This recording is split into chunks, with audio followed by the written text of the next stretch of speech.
Good morning and welcome to another Arctic Game Talk. You have me, Kristoffer Wiker, and me, Johan Linder.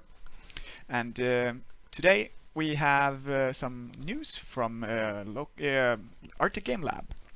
This Thursday, tomorrow, there's going to be a product meetup here at the Arctic Game Lab at Campus Skellefteå.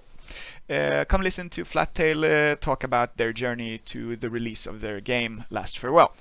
And why not stick around for the afterwork? There's going to be pizza and wine, I'm told. And for tomorrow, there's going to be a studio lunch for the here in Skellefteå for the all the studios located here. So come join that as well, or at least pre-register because we have to do that. Then there's on the docket a game and fika every Thursday at Navet in Luleå, or you can follow on our video link as well, where we talk about games, exchange games, and develop experience and inspiration. Whether you're a musician, a developer, communicator, graphic designer, or just curious about the game industry, you're welcome to join. Super. And next Wednesday we're gonna have a game breakfast again. It's Wednesdays 9:45, and we gather around here in Skellefteå and just meet with students and companies and network and mingle. Coffee and tea are free, as well as sandwiches. I also want to push for a free masterclass that we're gonna have in user acquisition. Martin, which is our guest today, will be a part of that as well, and this masterclass will be in Boden. We will also bring Per Hultgren, the CEO of Goldtown Games. So AppAgent will tell us more about user acquisition, and Per will tell us about their journey with Goldtown Games and some failures and possibilities they've seen with user acquisition. So it's going to be a really interesting talk. You need to pre-register for that, and you can do that by sending me an email to johan@arcticgamelab.com. It's going to be more information sent out about that as well.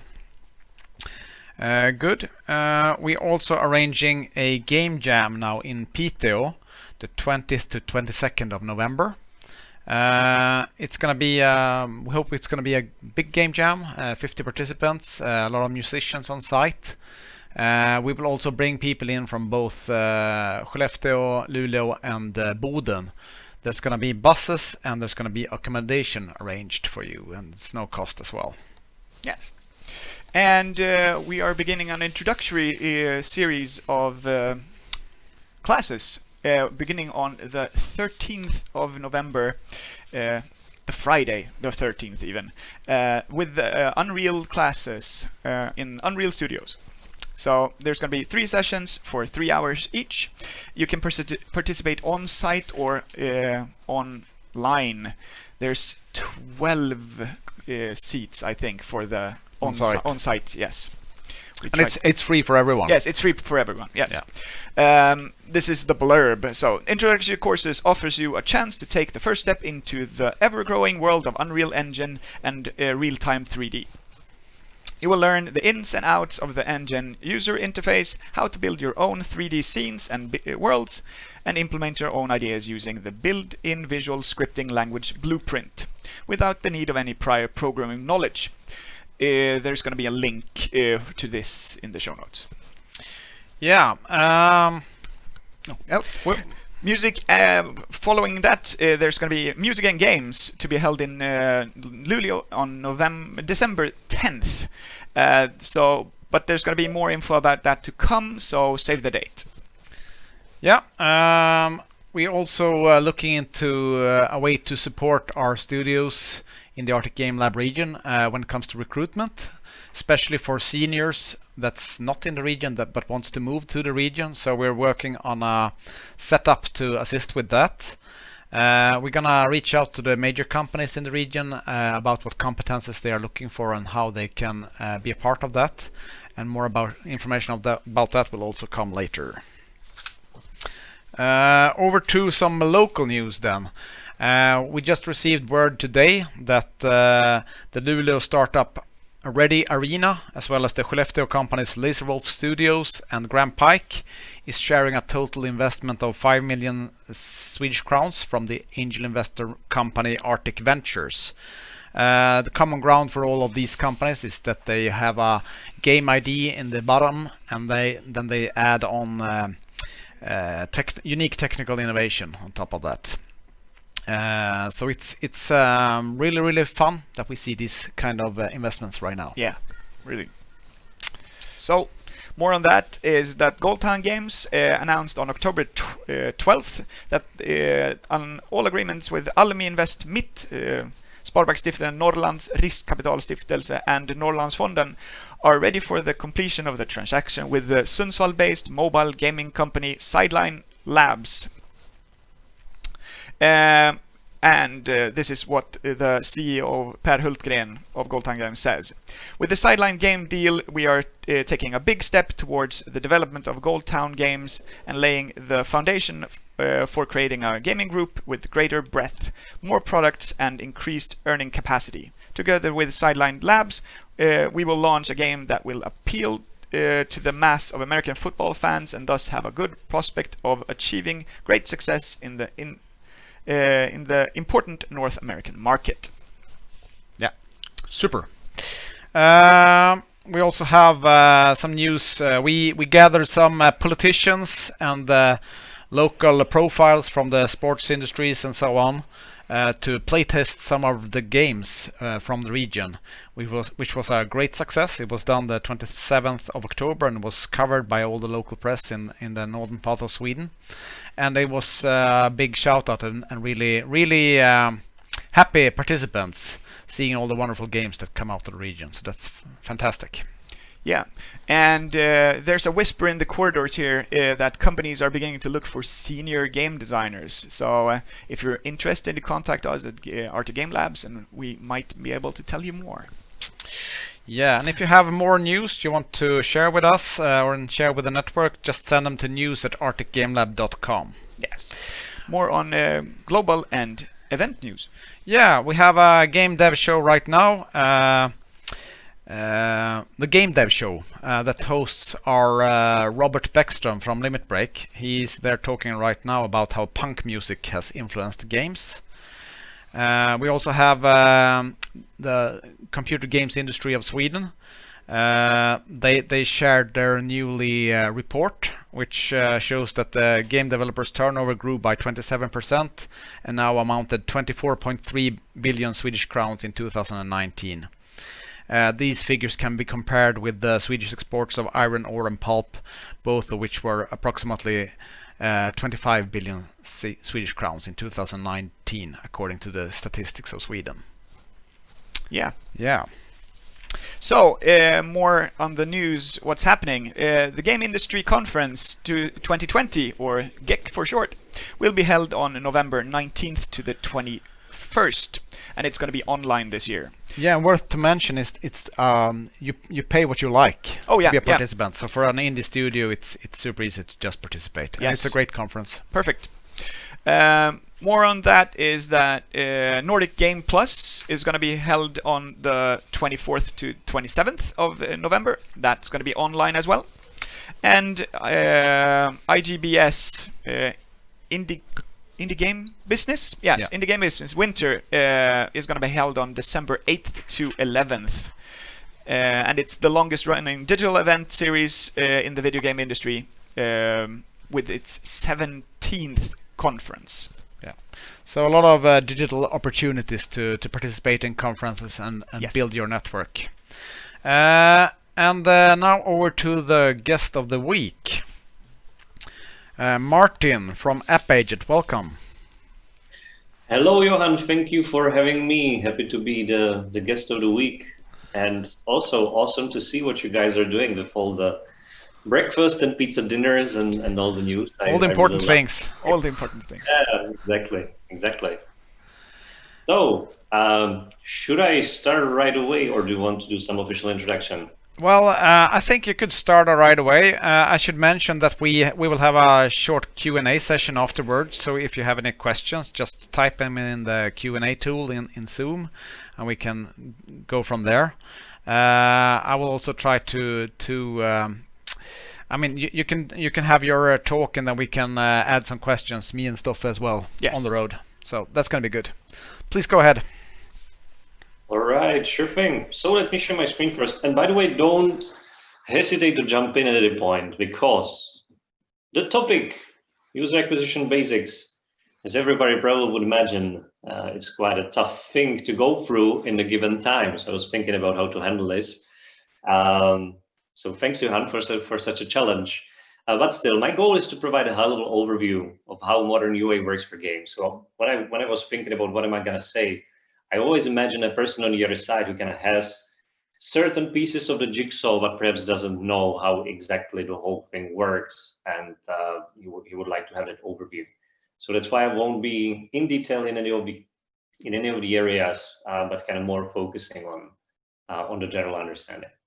So this is the agenda for my talk. Blitzkrieg intro about myself and my company. It's going to be quick and painless, I promise. Then quick introduction, like why do we even want to buy users and what's good with it?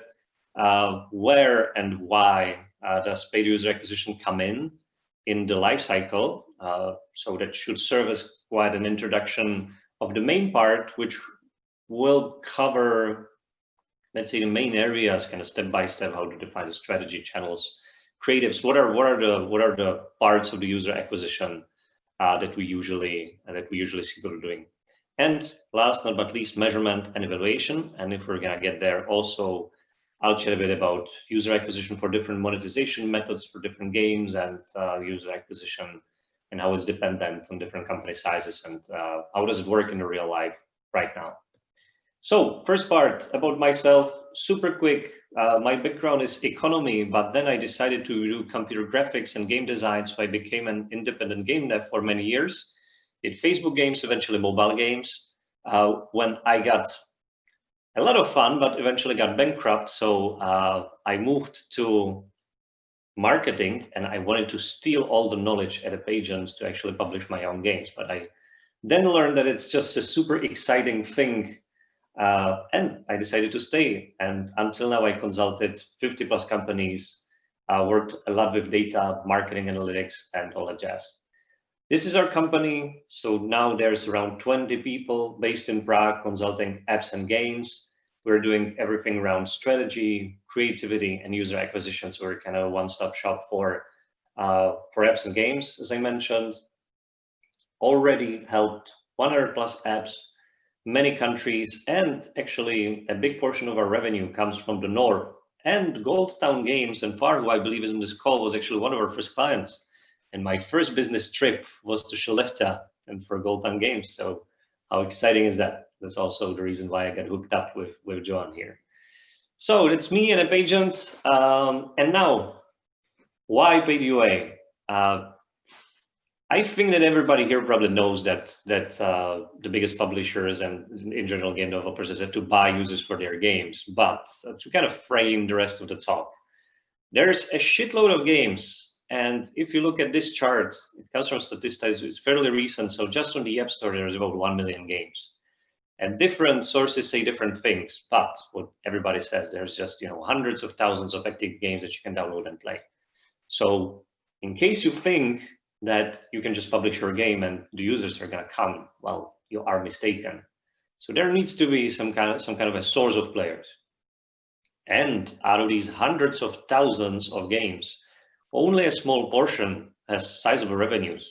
This is a chart from AppAgent, and what it basically says is in 2020, I believe there's around 1,500 of games or publishers in this case, which in total generate more than $5 million per yearly revenue. So yeah, there's a small subset of games which can make a shitload of money, but for the rest of this chart right here, that's not the case. So there's a lot of big players competing for the installations, and there's no shortage of games. And in case you look at kind of the whole spectrum of different game genres and different game types, most of these are already taken by big players, and that's who you're going to be competing with. So you kind of can't expect that people will just play your game because it's going to be niche and because it's going to be interesting. You need to be very active when pushing the game in front of the player's eyes. And you can think of that as the gold rush is over. Like when you would actually publish your games 10 years back, you'd probably just publish the game, and through organic and featuring, you would be able to make quite nice sums of money. But it's not the case. It's very competitive. The industry is pretty mature now. So how do you approach getting players? Again, this is no rocket science, and everybody knows that. So you either go organic, which some people call like, viral type of acquisition, or say that it's free, which for most part is, or you go paid. So you basically go after ads. And in case you're not a big company, which I expect most of the audience will be today, you probably don't have a strong brand, and you don't really have, your Facebook pages with tens of thousands or hundreds or millions of thousands of users. So it's quite limited if you're thinking about organic discovery. Like, how are you going to get the players into the game? It's very unpredictable, and you can kind of try to bank on your game being the next viral hit, but that's not predictable, and that's probably not what you're going to tell your investors. So what you're going to be left with is basically paid acquisition, and that's what we're going to discuss today. It's predictable, mostly. You can scale it.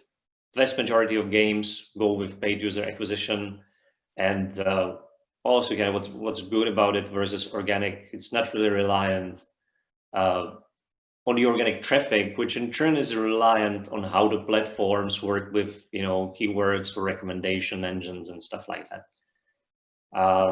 And one last point that I want to make around paid user acquisition, these big companies make big bucks, and if you look at revenues, I just checked yesterday, the biggest ones, I believe it was Roblox, and nowadays they're raking like $2.5 million per day in revenue. So that's a lot of revenue.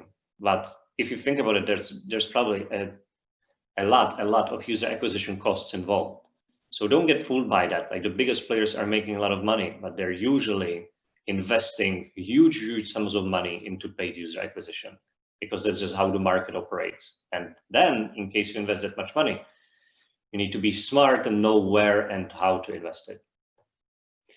So with that being said, when is actually paid user acquisition important? Why should you even care? Maybe you're thinking, well, my game is not even out yet, so why should I even listen to Martin here?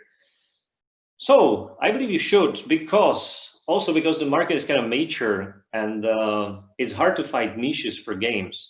A great point to start UA, or not UA per se, but to use, let's say, the paid channels, would be in the research and prototype phase. And before you even get to building your game, it might be a good idea to assess whether you can test the idea first. Because even if your game is wonderful, if it can't catch the eye of people, it's going to be very hard to scale through paid user acquisition channels. So what we've seen, and we're seeing that with increased frequency lately, is people, before building the game, they're just trying to model the marketing funnel. So they're creating the ads, and they're then measuring what will be the click-through rate, what will be the engagement rate. And you can only get this like very top type of the funnel information, but it can be critical for you to decide about, let's say, the art style, or if even the game concept is worth it. So ideally, you've got something to show. You will show a part of the game, or you will show the art, and that's a good promise in case you will see that it resonates with the audience. So it's not true that the paid channels should only be used for acquiring users. It can be also used at this stage. During the production, well, obviously, you're not probably going to be worried about that too much, unless some edge cases. And then comes a soft launch. Again, I assume everybody knows that the soft launch is kind of the first time you're trying to buy users, and you want to understand if your game can work from a tech standpoint, retention standpoint, or monetization standpoint. Again, the great advantage of paid user acquisition is that it's predictable. So you don't have to wait, until you get 5,000 users organically, which probably would be a problem anyway. You can just plan for it. You can select the markets. You can buy users. So that's great. You can plan. It's predictable. Then for global launch, nowadays, I don't think the global launch is a term that's being thrown out that often, because it's not how often it works anymore. But if you decide to launch globally, obviously paid user acquisition will be a huge part of that. And last but not least, the live ops phase, where basically the game is kind of out, it's after the global launch, and you're trying to scale it up. So how are you going to scale it up? So again, mostly are going to use paid user acquisition. So why I'm showing this pyramid, again, it's not a rocket science, but I want everybody to understand that it's not limited like buying users once the game is ready. You can use the channels multiple times during the production phase of the game, and with, I believe, good results in terms of learnings. So that should kind of frame why user acquisition important is, and why should you care. And now for the main part of my talk. So how does it even work? So let's say that you've got money and you want users, so you want to spend the money, but you're thinking, so how does it even work? Because you only know that it exists. So what are the components of user acquisition, or paid user acquisition in this case? So I divided this into kind of two parts, and I was thinking actually about how to properly present this. So this is my step at it. So in case you're thinking about user acquisition, first you need to think about what your goals are and what your KPIs are. And again, it's no rocket science, but it's going to differ wildly. The rest of these steps will differ wildly. If you're about to buy data for some technical launch or for soft launch, testing monetization, or if it's going to be scaling. And also the KPIs will be completely different. So you need to know what you're doing, basically, and you need to know it well. Because based on the KPIs and the stage of the game, you will need to measure things. And again, everybody knows that the analytics is important and that you should have the whole setup. But what we see super frequently even nowadays, even with everybody speaking about data all the time, is that people seldom have a good setup which would be well tested and which would actually serve as a good information system to see if your KPIs are met and if you can even measure the goal. And honestly, I can't stress this enough. And people think that it's like pointless to even mention it because everybody knows about the data. But like, show me one company that actually had their data in order for a game when they were first launching their first user acquisition wave. And well, I will probably tell you you're lying, or at least suspect you. The testing is critical. Very often the events are wrong. People don't understand the data and the whole team ends up frustrated. So proper implementation and proper picking of the tools is essential. And one learning I'm going to throw in, also everybody probably knows you should have attribution and you should have some cost aggregators and some tools. But if you're smart about things, sometimes you don't even need the attribution partner. Sometimes you can be fine just, for example, with Facebook SDK and Firebase SDK. You can save some money, you can get the information, and the data setup and the analytics setup should probably be should probably come out of the KPIs and be at a minimal state at that point in case you want to be efficient. So let's say now we know what we're doing and we know what we want to measure, and we are measuring things and we tested everything. So then what do we do then? Well, we've got a game, so we probably know what our audience is. So is it an RPG game or is it a hyper casual game? So we should understand who we are after. And speaking of the UA, we need to tell the ad networks or the platforms that we will ask to acquire users for us, who are these people? And it can be done in different ways. So either we understand that they've got some kind of interest. So if that's an RPG game, then perhaps you can just target people that like Diablo or Genshin Online. And the platforms usually know that. So you can use interests for that. You probably also will know what the age of the people will be, that 55 plus people probably have a lower chance of playing your games. But this is what used to work, and this is what people used to use some years ago. And nowadays, with the advancement of the optimization methods, you basically don't have to care that much when it comes to your audiences and setup of the campaigns, because the platforms do them mostly themselves. But what audience is extremely important for is for creatives, because obviously you need to create something that will resonate with them. So now let's start, or let's say that we understand what are the goals and who is the target audience. So now the question is, where should we reach the target audience? So when networks come in, and no secret there. Google and Facebook, in case you're starting out, you don't have to worry about anything else. And there's many other sources of users when it comes to paid UA, and I will show you a bit later. But again, if you won't make your user acquisition work profitably on Google and Facebook, and if you won't find users, it usually means that it's going to be very hard to do it anywhere else. So once you know who your users are, you can probably pick the proper ad networks in case it goes outside of the Google and Facebook. Then next component, just the knowledge about campaign setup, how you're going to structure your account in terms of, again, what are the goals? Are you going to structure that per country or per tiers, for example? How will you evaluate things? That's a big part of the campaign setup. How will you optimize things? What are you after? So that's something that I won't get into much detail, but this basically requires a UA manager which knows what he's doing, knows where to click and how to transform your goals and KPIs into the actual campaign structure. So then once we kind of understand how all these things will be done, it's time to prepare creatives. And at that point, you should know your audience. So you know what they probably will want to see. You also know what ad networks you will be using. So you know the formats and lengths of videos or whatever.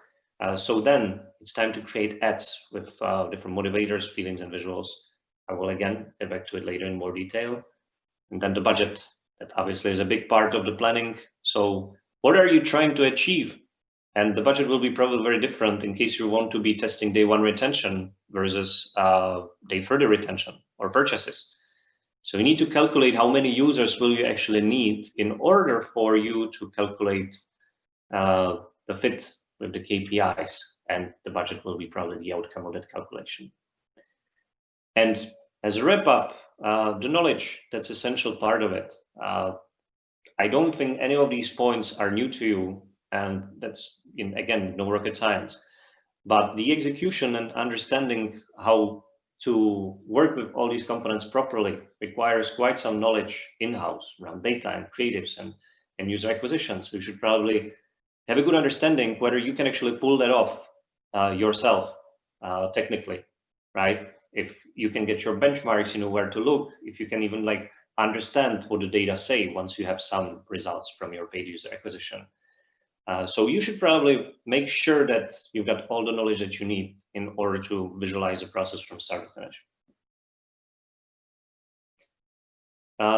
Now, once you've got all these components, this is in general how that works. And very simplified, once you've got the strategy, and we can probably call a clear plan that is an outcome of all of these components, a strategy, and you selected the networks, then it comes down to you setting up the campaigns and the creatives and just running the campaign, which then feeds the data into the platform.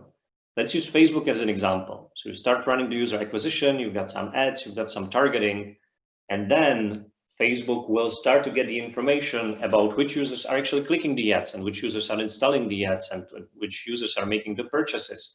So it's going to kind of start to understand what kinds of users do you want. And in case you just want installations, it's going to be very different than if you want paying users. But it can start to kind of optimize based on the signal that you're sending him. You're basically sending the signal, hey, these are the users that I want more of. These are the users that I want less of. And then it continues. And then you do some optimizations and measurements, and you evaluate and you work with the data to understand how much can you afford to spend. And then you do more creatives, and then the whole thing kind of continues. So that basically sums it up. Again, it's nothing that complicated on the high level, but the key takeaway here is that like once you get the campaign set up, especially on some ad networks, and once you get the creatives and the data in place, the user acquisition manager can get a coffee and just kind of observe whether there's nothing wrong with it. But nowadays, with these advancements when it comes to algorithmization of the ad networks, it got much easier. And what you can kind of do is adjust the signal. That means adjusting the event that you're sending into the platform, and on the other hand, test new creatives and refresh creatives. again, these are kind of individual points that I will touch now in more detail. So most common channels, I already touched that. So you want to buy users, where will you start? And this would be my recommendation. Just don't look anywhere else. Just start with Facebook and Google. And the reasons are simple. Just don't overcomplicate things. Facebook's got the best targeting options. You can go for interest-based targeting still, or you can just kind of leave that to Facebook to find your users once you set up some constraints. It's reliable. It's not going to rip you off. There's not a lot of fraud. They've got a huge inventory. So in case you're looking after a big impact, like why go anywhere else? Because most people are still on one of Facebook's sub-channels, whether it's Instagram or Facebook itself, or audience network. It's got scaling potential, so once you see that it actually works, you can just turn the knob to the right, and very frequently you can easily scale up things. And last but not least, you can definitely easily find people which have experience with Facebook and Google. It's no mystery, but you're probably gonna have problems finding people with knowledge with the other networks, or not problems per se, but it's gonna be more difficult. There's probably gonna be more experimentation involved. So in general, it's just the best bang for the buck. And unless you've got some obscure game that you need to run on some weird channels that are a super good fit, especially in the beginning, I would focus on these two. And the data kind of proves it. This chart full of colors shows you what percentage of spend of companies that spend a certain sum of money per month goes to these big networks. And you can probably take a look at that, but I will explain this basically, in my eyes, most interesting and important part of the chart. In case companies are spending less than 250,000 per month, which probably will be most of the people on the call, then you see that around 85% of their wallet will be Facebook and Google. And the rest, there's some Snapchat and Twitter and TikTok, but that's not that much. Keep in mind that this is for apps, so it's probably going to be a bit different for games, but the message is the same. Like if you're spending lower amounts of money, you're probably going to want to stick to these big channels because you can get the most impact for your UA manager's time. And only if you start to spend big, you will have to diversify, because then you're reaching the channel's limits. And in case you wanted to learn more, this is a super important input. Maybe you know it, maybe you don't. AppsFlyer, the attribution provider, releases an index of the best at networks in terms of either monetization or just the volume of spend that is being realized on these networks. So I just print screen for in-app purchase as an example for both Android and iOS. And for gaming, like what are basically the best monetizing networks? You can see, again, it's Facebook, it's Google Ads, and then Snapchat, blah, blah, blah, blah, blah. You see that on the other places, there's other networks, but it usually is Facebook and Google on the top. What's wonderful about AppsFlyer Index, you can break it down into gaming categories. And that's exactly what I would recommend you to do in case you want to diversify, because here you can select your genre, and different ad networks outside of Facebook and Google usually have a better fit with a different genre. So you can probably take a look at that yourself based on the game you're planning or you're developing, and get some interesting insights about the channels. And in case we're running UA for games, this is also where we look into. Same thing, just for ad monetization. So now Unity Ads is actually on the second place for power ranking. That's through monetization, so it's kind of a bit of a different thing, but here it serves for demonstration that this is a super, in my eyes, valuable tool that you can use to get some insights from. Let me now get back to audiences and optimizations. Who are you going to target? You either know their interest and you can kind of describe the audience, or you might have some of their data already. So in case you've been running the game, you probably have some device IDs or emails of your users that you can then feed to the platform to kind of help it find the users that you want. What we call it in Facebook, for example, are lookalike audiences. And the way it works, you basically know who your purchasers are, but you only know device IDs. You don't know anything else about them. So you take a list of your purchasers, feed that into Facebook, and let Facebook internally crunch the data, because he's got a lot of information about most of your device IDs or emails. And it's gonna come up with an understanding like what is common with these people. And reportedly, Facebook uses around 100,000 different dimensions for the users. So it's got a much better shot at understanding what are the commonalities between your audience and you have. So in case you do that, Facebook creates something that they call a lookalike audience, and then you can use that to target or optimize on. So you either have the data. In case you have the data, you can create a lookalike audience and already start with the audience kind of being having some shape and form, or you don't have anything like that. So perhaps you start with just interest targeting or app event optimization, where you just send a signal and you leave the reins to the platform and its optimization. What's super important are the creatives. And as I mentioned before, the levers that you've got in modern UA, that's basically the event that you're sending, the signal, that understanding who the valuable users are. And then the creatives. So what you're showing these people. Important thing in terms of formats, video is like by far the most common that is used, but also playables and statics. Some people neglect statics, don't do it. They also work. And for example, Playrix actually has, I believe, the majority of their spend on playables. So all of these three things are very valid. It just depends on how much you can push out. What's, I think, a very important insight in case you're going to be creating ads, gameplay. If that's something that can be interesting for users, just go gameplay first. It's easy to produce, and it's the best representation of the game. So in case you're giving this thing to the platform so it can take it and optimize for it, the more it tells the correct story, the more the correct users will be clicking on that. And if you've got a visual catchy game, wonderful, great for you. And if you've got a good CTR with that, you probably will be able to pull off some good paid user acquisition. And only in case your game is just not looking good or you want to go for brand, I would kind of polish that with some CGI or other stuff. But what we saw the best results with for the whole funnel were gameplay ads.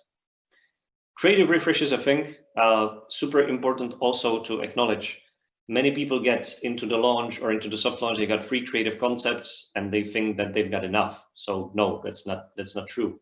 Especially on Facebook, you need to be refreshing creatives like in a 2-weekly, 3-weekly cycles, and somebody does it in 1-week cycles, because not many ads will end up working well.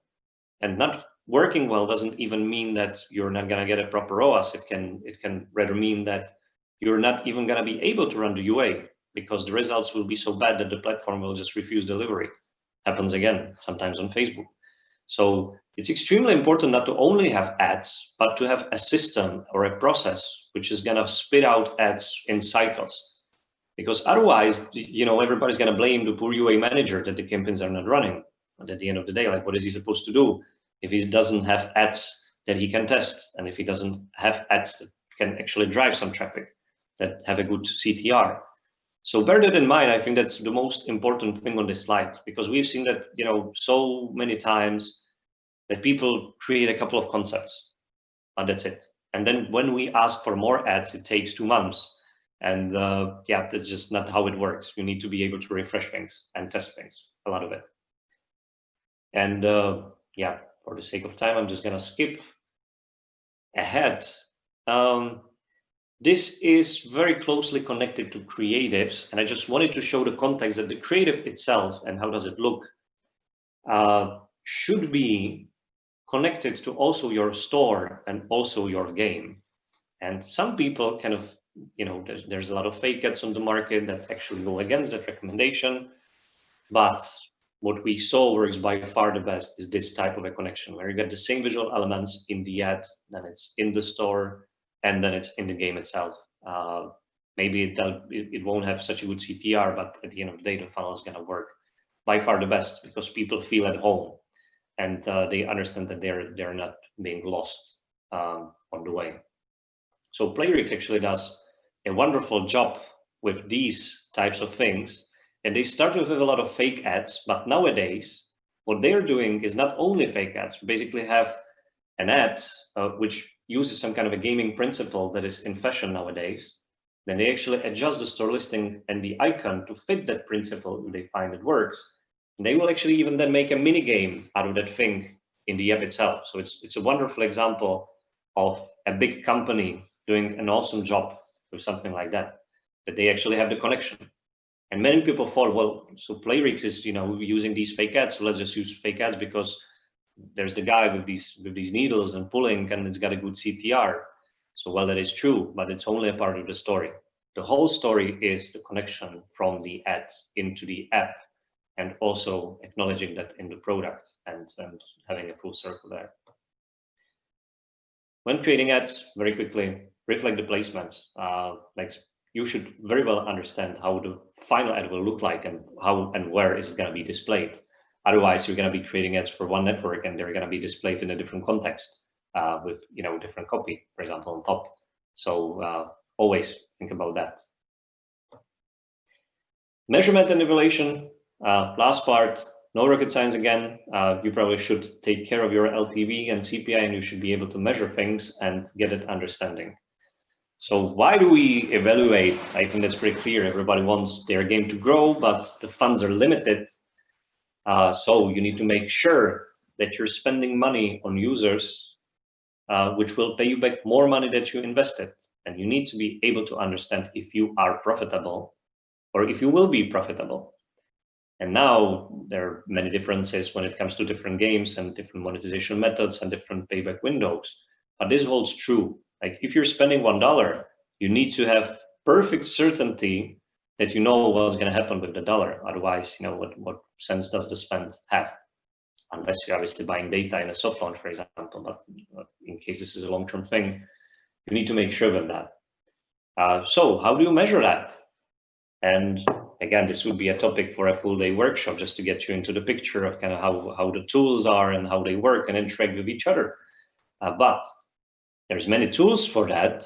And what most people will tell you, you're going to need to understand on a user level. So for each of your users, where did he come from? If he comes from a Facebook campaign or Google campaign, or if he's organic, or if he came from some kind of a other source. So where did these people come from? And then for each user, how much money did he spend in the game? So that's when you know that you spent X amount of money on Facebook on this creative, and these people paid you back, twofold. And unless you know that, then you're spending money, but you have no idea if the people that are paying you are actually from the paid campaigns or whether they come from organic. Again, the assumption would be most people will know that, but you would be surprised. Even in gaming, there are people that are capable of not having attribution or not understanding, how LTV calculations work. So if in case you're one of these people, don't feel ashamed, but get your education up to the UA standards. That's what I'd say. So in terms of the measurement, then attribution most often, then most people will tell you need some kind of a solution where you're going to aggregate the costs and then evaluate yourself. So don't use manual work, but have some tools for that.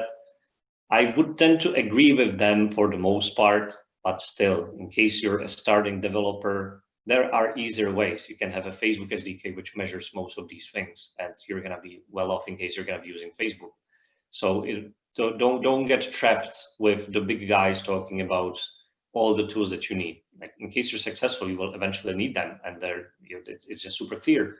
But it doesn't mean if you have a small game and want to understand what's going on, that you need to buy attribution for a year and pay $1,000 per month. You can probably get these things otherwise. And last point about knowing if you're profitable, that also goes to the future, because usually you acquire a user today and you're paying for him today, but he's going to be paying you for a course of a certain amount of time. So that's when some predictions and projections and calculations come in, because you should be able to understand that from this given campaign, from this country, and from this type of an iPhone, this person will on average give you this amount of money over, let's say, 90 days. So a big portion of working with the data is understanding very fast after the user's installation if that person will be profitable or not. So that's a big part of the evaluation. Having the data, having the tools for the job, having the proper tools, not too expensive, not too cheap, not too sophisticated, not too simple, just the right tools for the job so you can get the information that you need, and understanding whatever happens with $1 of your spend. On the high level, that's it. Then there's many intricacies, but yeah, again, that's for a long workshop. To show you what are the sources, attribution mostly, and networks, that's where cost data live, by the way, that's what I should say. For the attribution, for each user, the attribution will tell you where did he come from. It's harder than from the web, where you just have the URLs and the links, and you understand it well. On mobile, the person which clicks on the ad will actually get lost in the store, and you need to have a system where you're going to understand where did he actually come from. So you need a tool, an extra tool, attribution tool. You're not building that yourself, you need to buy that. Then the ad networks provide cost data, and then usually you also want some kind of an in-app data for the mix. And these are the main sources, again, on a super high level that you probably should have, throwing data into one database so you can be eventually capable of working with it in some sensible level of detail. So in case you're getting serious with the data, you probably should think in this type of a paradigm. If you're a big company, you're probably gonna need something more sophisticated. And if you're a small person, probably a Facebook SDK and Firebase might be enough. So take this with a grain of salt, but I think it's a good start to imagine what are the main sources of data you're gonna be working with when you're tackling paid user acquisition. And for the evaluation, I believe we're kind of running out of time, so I'm going to be super quick here. You can find this anywhere on the internet. In case you want to understand the quality of the users from a given source, you're probably going to want to be tracking something like that. A couple of touch points when the user first sees the ads. How many people that see the ad click on that? So we've had a click-through rate. It's kind of the quality of the ad and the fit to the audience. And then when the person clicks, how many people out of that install? It's something like how does the ad fit with the store listing and what is the quality of the store listing? And there's also a metric now very widely used, and it's IPM. It's basically installs per impressions. And what it tells you is how many people that saw the app will actually install the app. And it kind of gets rid of CPM as the cost part of it, and it is focused on understanding the, let's say, the upper part of the funnel from the creative over the store, the whole thing, which makes different ads kind of comparable to each other. So there's the store, and then what usually people measure, onboarding and onboarding steps.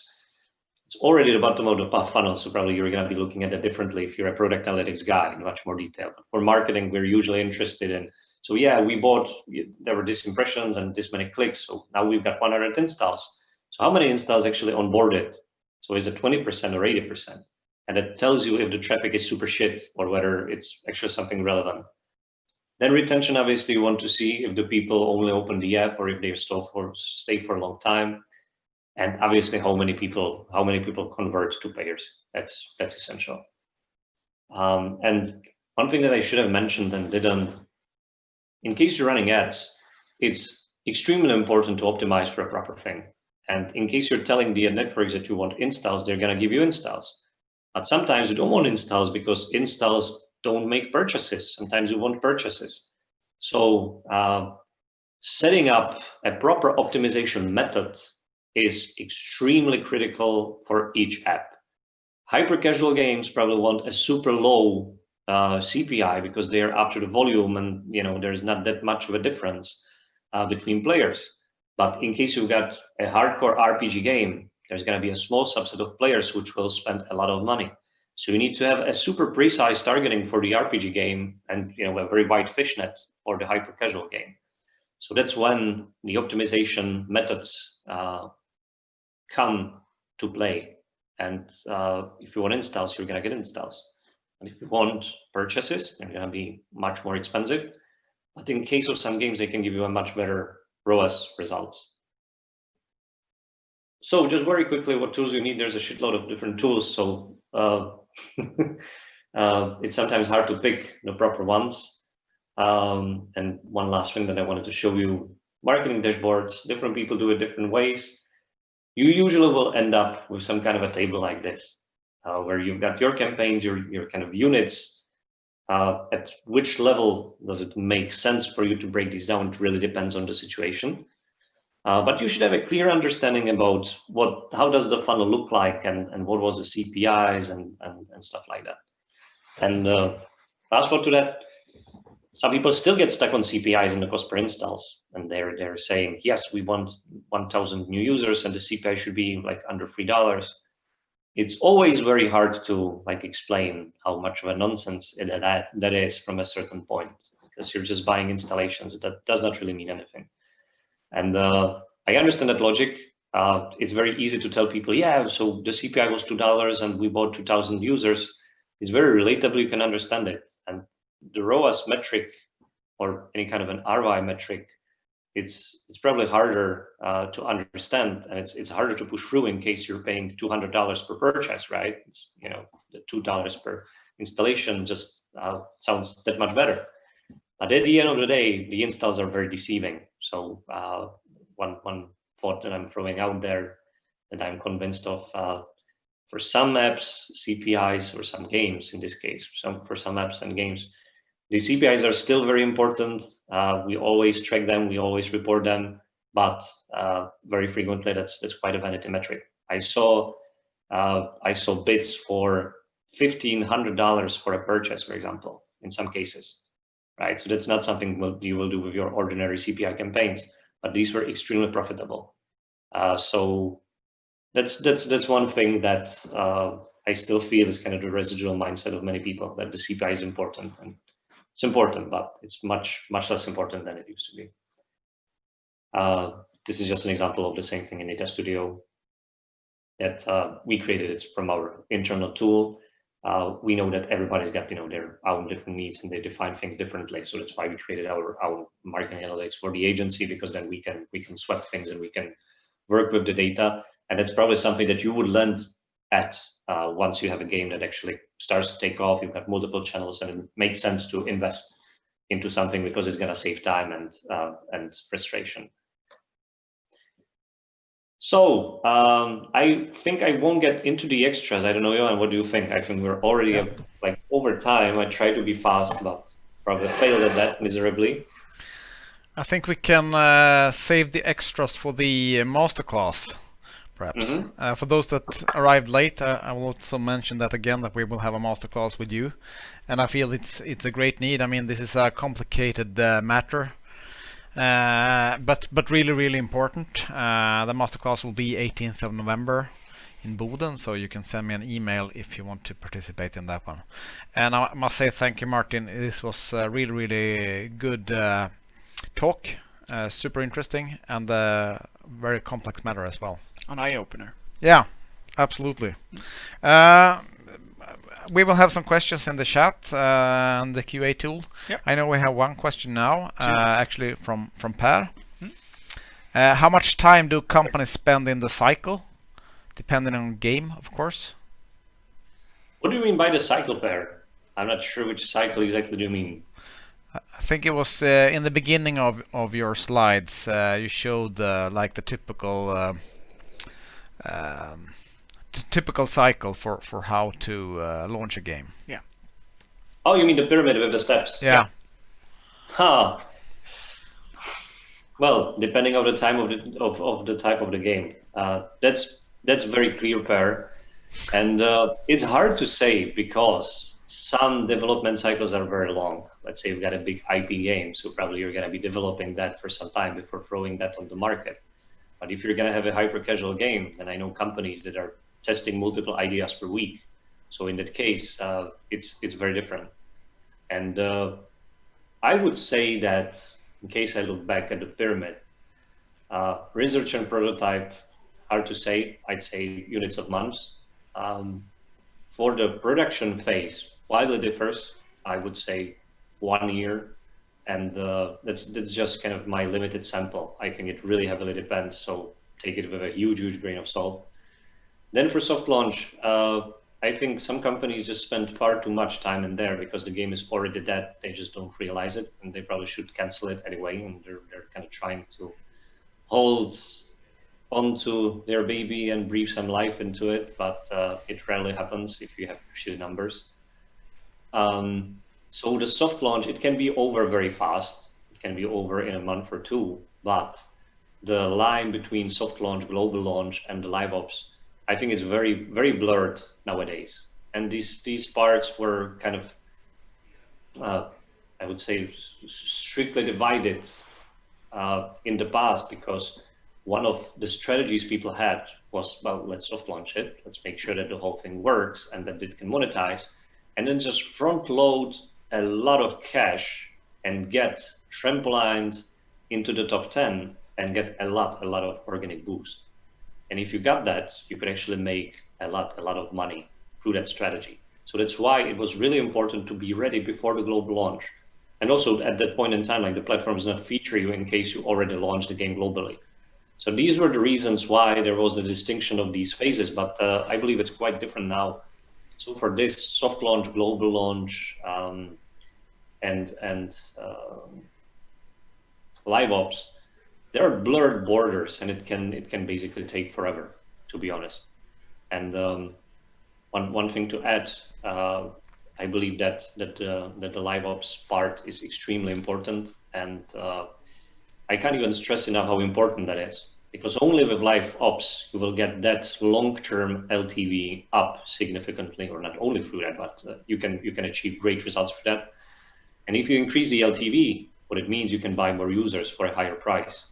And the thing is, like, for each of your users, usually the marginal cost will be higher, because you're trying to expand your audience a bit, and these people will not be that responsive to your message as your super core target group. So in case you increase the LTV, it actually gives you a good chance to grow further. And live ops, that's a great way to do it, to increase the amount of money you can spend, get a better position against the competition on the market, and just grow more.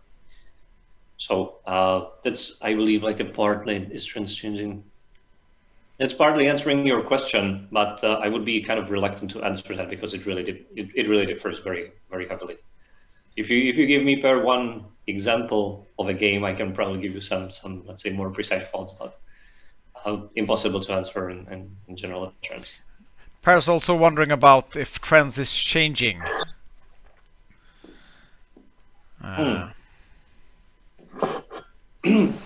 Well, I think I mentioned a couple of these trends before. Gameplay is being tested, like, as fast as you can do it, which I think is great, because again, in case the gameplay works in ads, like, it's a wonderful proof that the concept resonates. Like, there's nothing better than that. If you just launch an ad and there's just gameplay and people are clicking on it like crazy, well, you know they want to play the game. So it's the best thing. And I think that it's a trend that we've been observing, that people kind of try to go for gameplay ads and try to go for them soon. Another trend, I think that companies, when it comes to UA, are going more globally and taking advantage of the better optimization of the big networks. So previously we saw people kind of starting in one country or a couple of countries, and then expanding the UA geo by geo. So nowadays, what's, I believe, much more common is to divide world into tiers. We have tier 1 countries that quantize the best, and there are tier 2 and tier 3, which is kind of crappy.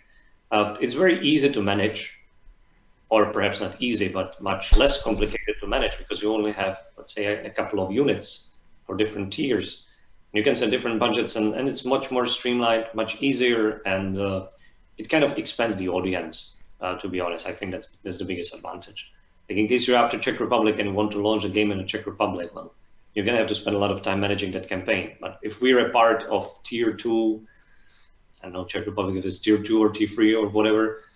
So if you've got it tiered, it's actually much easier. And again, you're giving the reins into the platform so it can optimize, and it usually does a good job.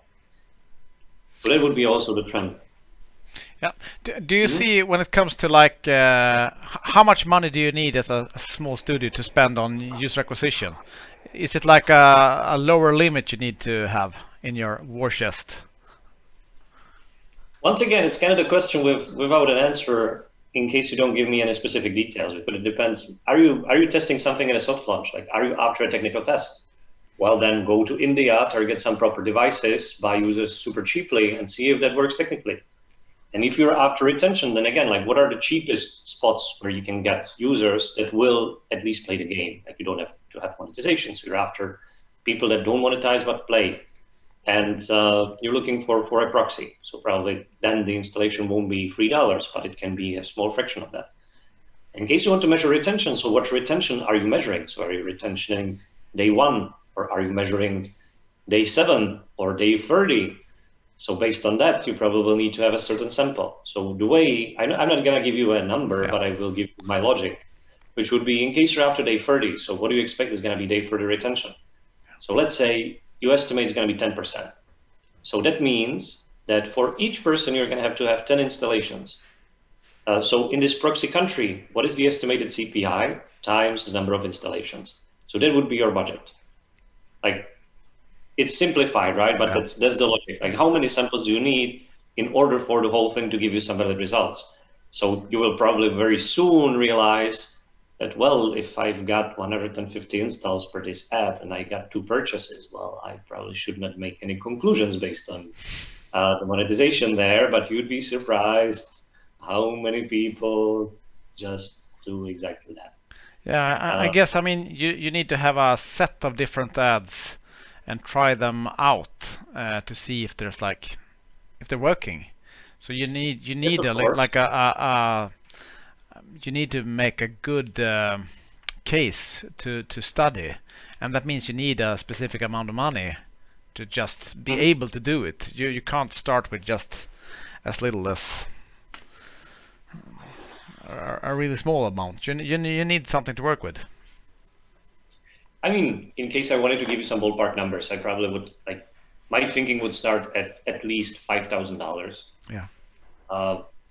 Ideally, obviously, more than that. But if I'd be thinking about any sensible testing of, let's say, some retention, then if you go about calculating it, you will realize you probably want Android and also iOS, and yeah, you're probably gonna have 2 campaigns, and you're gonna have 1, 2, 3 ads or something. So in order for you to get at least some results, this is where I'd start. Yeah. So again, super ballpark figures. So in case somebody thinks, yeah, let me just invest $200 into that. Yeah, sorry, unless you want to go full force in India or super cheap installs, then it's probably not enough. But I see Magnus is here, and actually for the Polar Dragons games, we did some UA, and the CPI was extremely low. So these are kind of the edge cases, right? So if I'm going to be talking in general, probably I would start at 5K. But for some edge cases, when you can buy users for 3 cents, obviously the whole ballpark figure changes. Yeah. So in that case, revert back to the calculation logic. What is the expected CPI? How many users do you need? And you can calculate that very easily yourself based on the use case. Yeah. Cool. Also, I have to ask you, I mean, when a company approaches you, what's the services you normally help them with?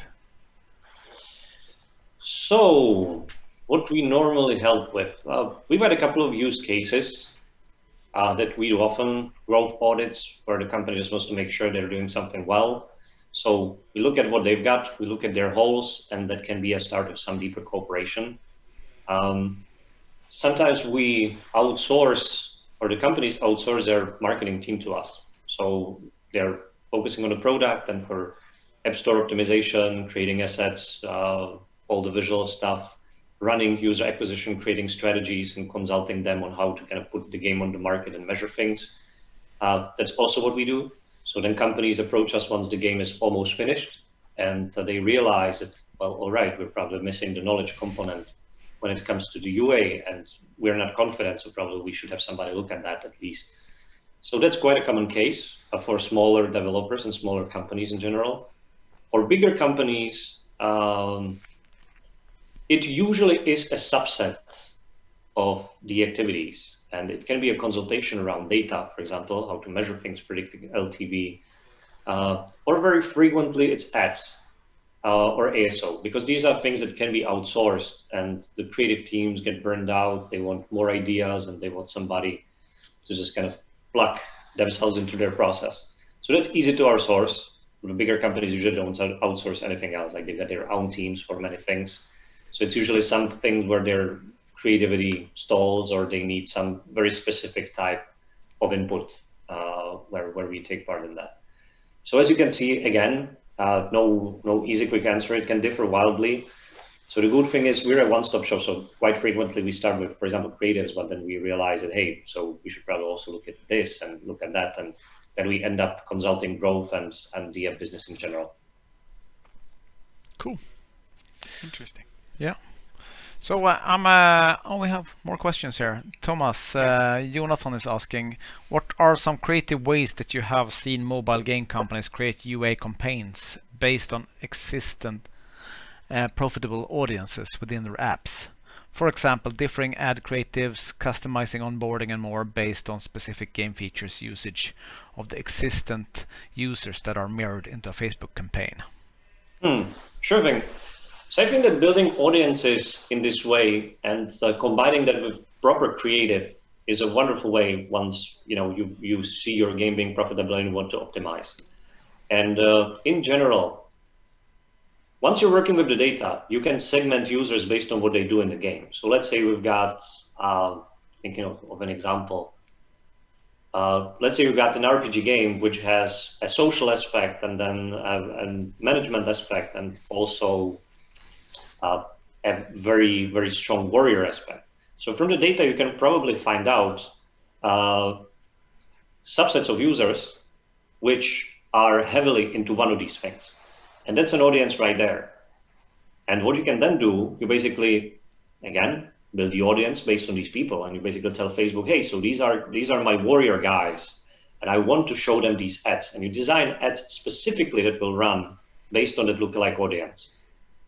So in that case, there are kind of two parts. The first one is identifying if there are users that got these commonalities which can be exploited through the creative through the creative production and through the creative testing, and then obviously it's finding the right message for them. But I think that this is one of the great ways that you can use data in kind of the more detailed type of a fashion. Let me read the question again. I'm not sure if I answered it properly or if you're looking for something else.